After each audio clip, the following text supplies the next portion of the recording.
Video দিচ্ছি।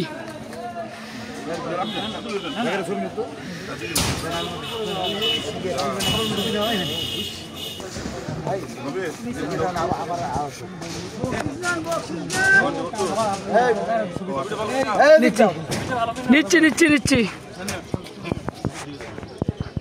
দিচ্ছি ভাই। জি ভাই।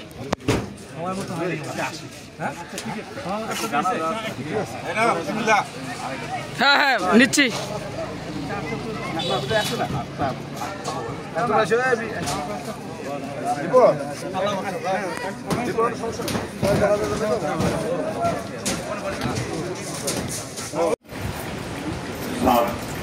উদ্বোধন কল্পে আজকে দোয়া অনুষ্ঠানে উপস্থিত এই মসজিদের সম্মানিত ইমাম সাহেব, মসজিদের সভাপতি সম্পাদক সহ সকল সদস্যবৃন্দ এবং নির্মাণ কমিটির সভাপতি সম্পাদক সহ সকল সদস্যবৃন্দ, আমার সামনে অত্র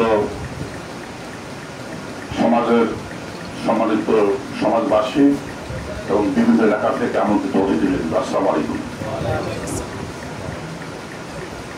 আমি খুব সংক্ষেপ বলবো, এই জন্য আমার গ্রামে আজকে একজন হাজি সাহেব ইন্তেকাল করেছেন, তার জানাজা আড়াইটার সময়। আসলে এই মসজিদটি অত্যন্ত একটি গুরুত্বপূর্ণ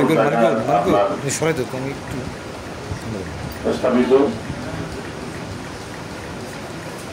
আরো অনেক আগেই আপনার এটির উদ্যোগ নেওয়ার দরকার ছিল।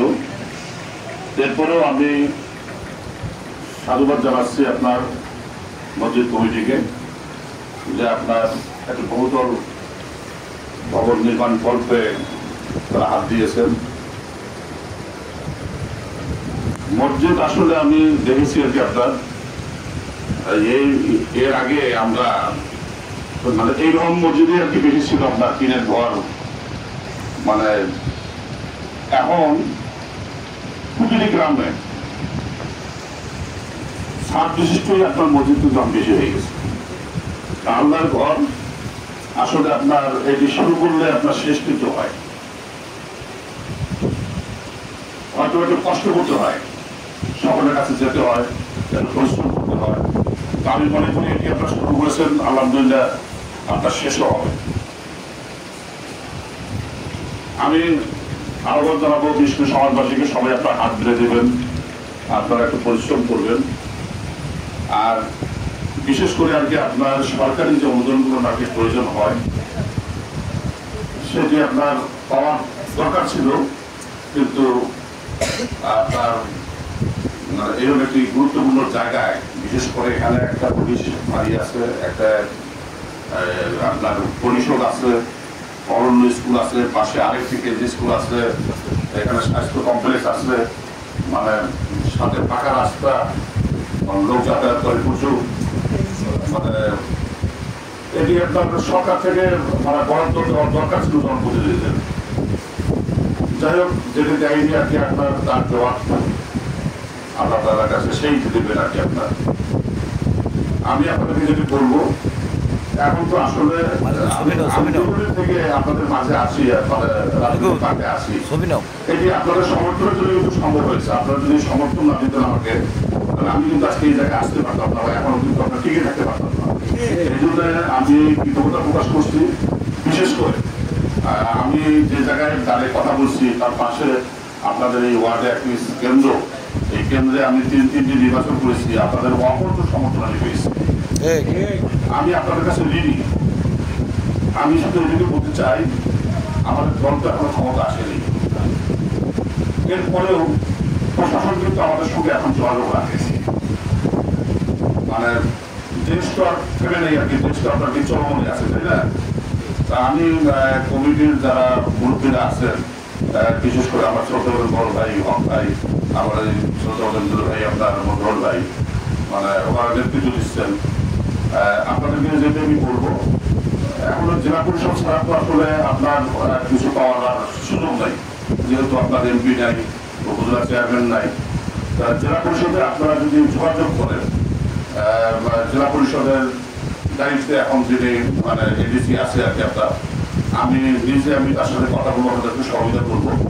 যদি আপনার ওখান থেকে কিছু পাওয়া সম্ভব হয় তাহলে অনেক কাজে লাগবে। হ্যাঁ, আমি এটি আপনাদেরকে পরামর্শ দিচ্ছি।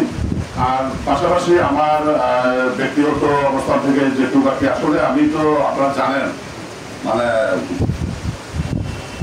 ইচ্ছা আছে আর কি আপনার দীর্ঘদিন 2 বছর থেকে আমি রাজনৈতিক মাঠে, এই একটা মানে বৃহৎ পরিসরের এলাকা, মানে কম বেশি বলতে গেলে আপনার হাজার হাজার প্রতিষ্ঠানের মধ্যে আমার কাছে আপনার গিয়েছে, যাকে যতটুকু পেয়েছি আর কি আপনার আমার ব্যক্তিগত থেকে সেটা দেওয়ার চেষ্টা করেছি আর কি আপনার।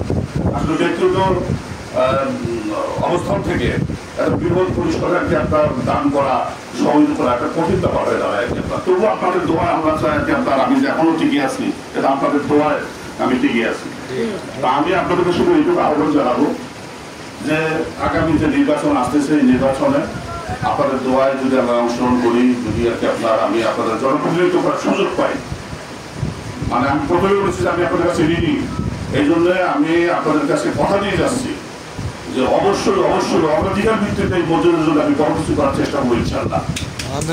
আমি এর বেশি কিছু আর না বলে আপনাদেরকে সবাইকে ধন্যবাদ জানিয়ে আপনাদের মঙ্গল কামনা করে আমাকে এখানে আপনারা মানে দাওয়াত দিয়েছেন আর কি, আপনার আহ্বান করেছেন, আমি আপনাদের সঙ্গে অনুষ্ঠানে উপস্থিত হতে পেরে আমি আবার কিন্তু কথা প্রকাশ করছি। সবাইকে ধন্যবাদ জানাচ্ছি, সরাসরি মঙ্গল কামনা করে আমি আমার কথা শেষ করছি।